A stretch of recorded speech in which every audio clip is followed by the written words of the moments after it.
Bismillah, alhamdulillah, wassalatu wassalamu ala rasulillah. Today I want to share with you the concept of dreams in accordance with Islam. And it's all got to do with the soul. So I want to begin with the verse of the Quran in Surah Az-Zumar, verse 42, where Allah says, A'udhu billahi minash shaitanir rajim, Bismillahir Rahmanir Rahim.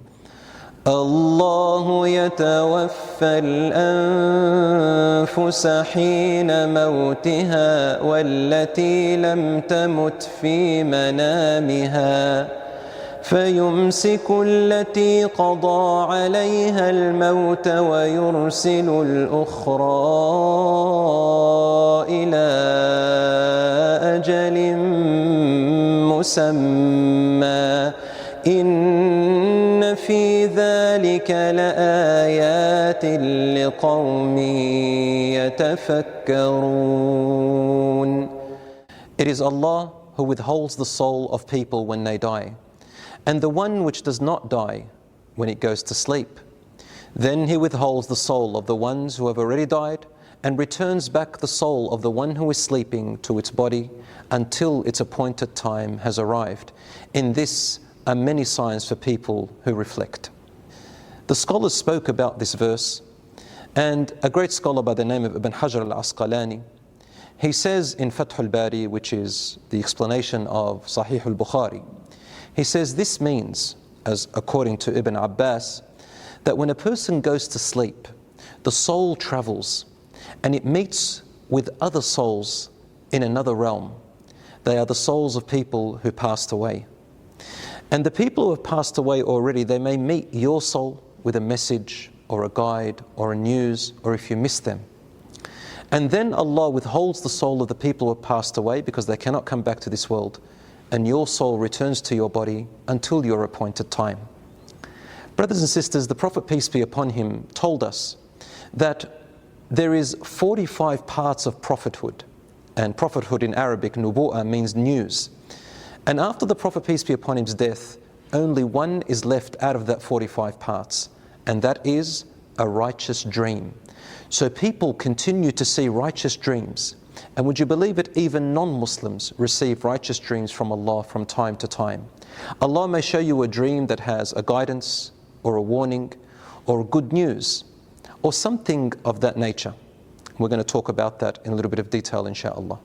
The Prophet, peace be upon him, also said in the hadith which is in Ibn Majah and similar like it in Sahih Muslim and Bukhari, he says that towards the end of time, the dream of a believer and a righteous person is almost always correct and truthful, and there is many of it. He also said that there are 3 types of dreams, so learn the difference. The first types of dreams that the Prophet, peace be upon him, called are the dreams of what your subconscious mind speaks to you.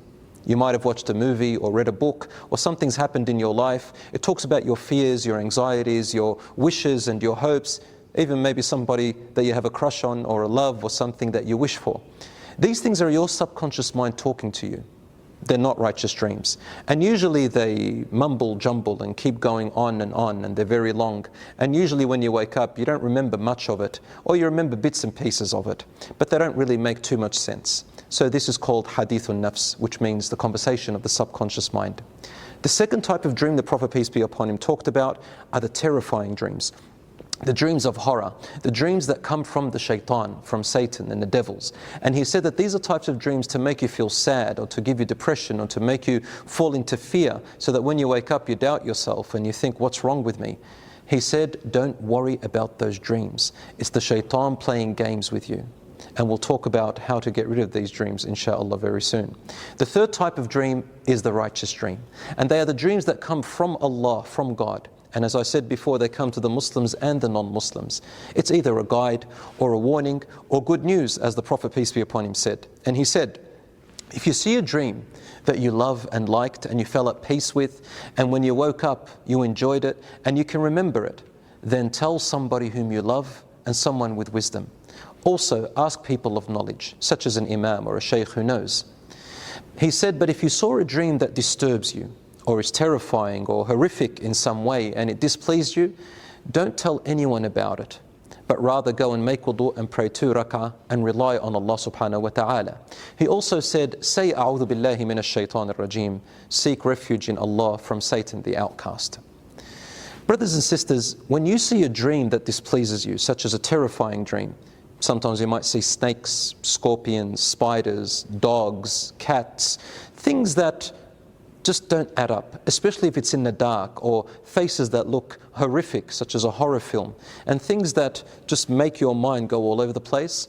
The Prophet, peace be upon him, said that if you wake up, then spit lightly 3 times in the direction of the left. So the left direction. You might be facing the left, or you might be facing the right in your sleep, or you may be facing in any direction.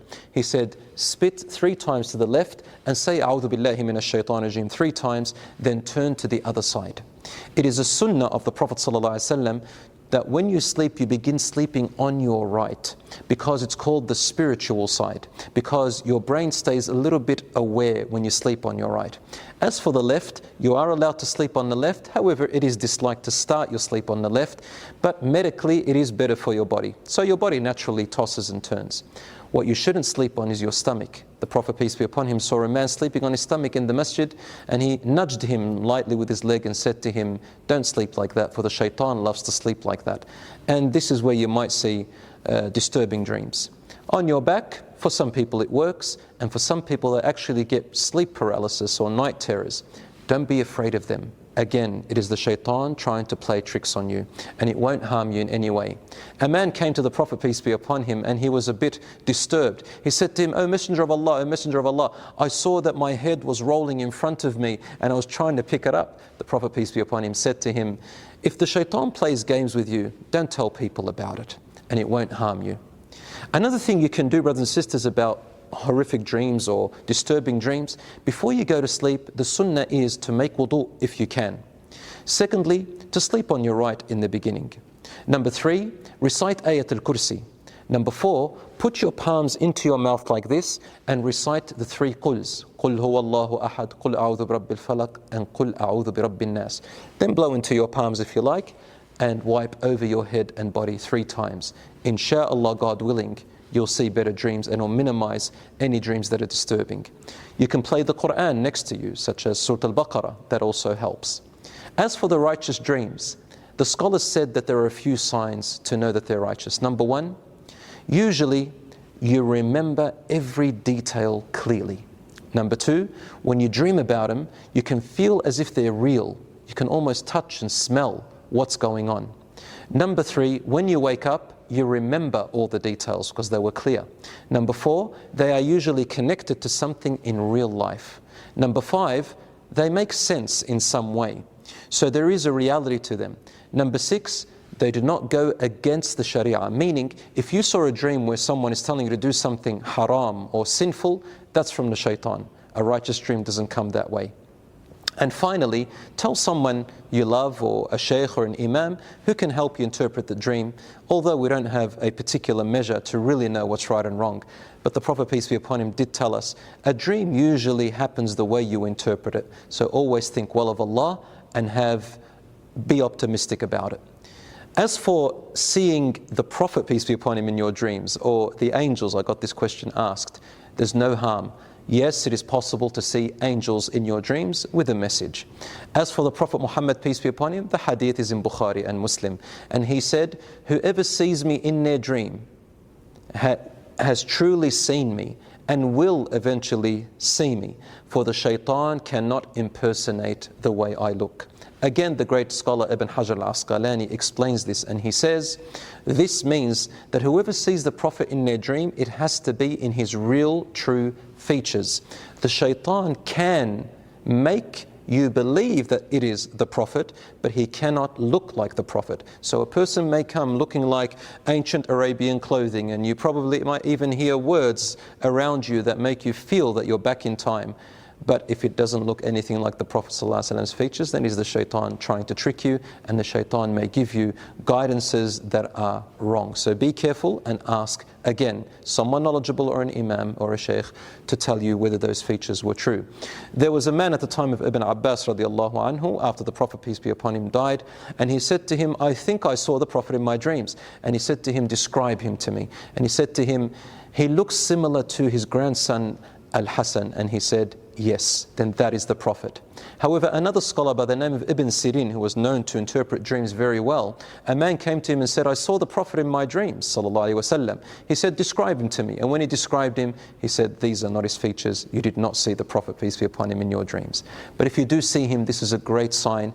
And even a non-Muslim can see signs from God, even possibly the Prophet, peace be upon him. But the meaning of that would be more of a guidance. Either the person takes it or doesn't take it.